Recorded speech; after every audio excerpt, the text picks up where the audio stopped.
Indian customers finally want value in whatever price they pay.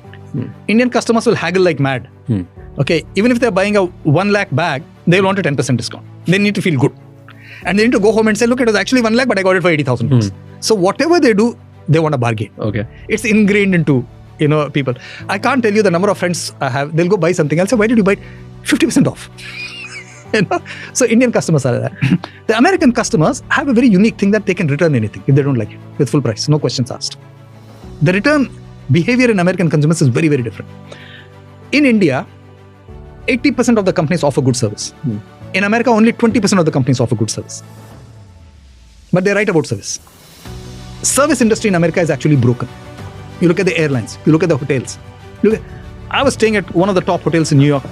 Believe it or not, they didn't have tea and coffee sachets in the room, which I take for granted in any Indian hotel. Yeah. Simple example. Okay, so service in US sucks. In India, in good places, service is very, very good. Yeah, top notch. The top-notch service is actually Thailand. If you look at Thai hotels, for the price value, they're outstanding. You check into a Thai hotel, you have the best food platter on the table, everything. Damn good. Okay, so India's service levels are very, very, 80% of the time we get good service, though Indians crib a lot. Indians tend to complain a lot if they don't get what they want. So for example, in Nokia, people would write to my global CEO, straight. If Indians don't like something, they will put it on social media, they'll write to anybody and everybody under the world. True. Anybody and everybody.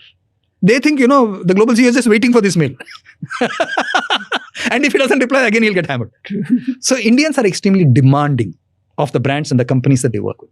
They expect a lot and they do, they juice out a lot. Chinese consumers are very, very different in the sense that Chinese consumers value innovation, much like Japanese consumers. But Chinese consumers are a unique combination of innovation and value. Unique combination. I think we tend to be a little more on the value side than innovation. I just read a recent book on globalization and what's happening. The German minister said something very interesting.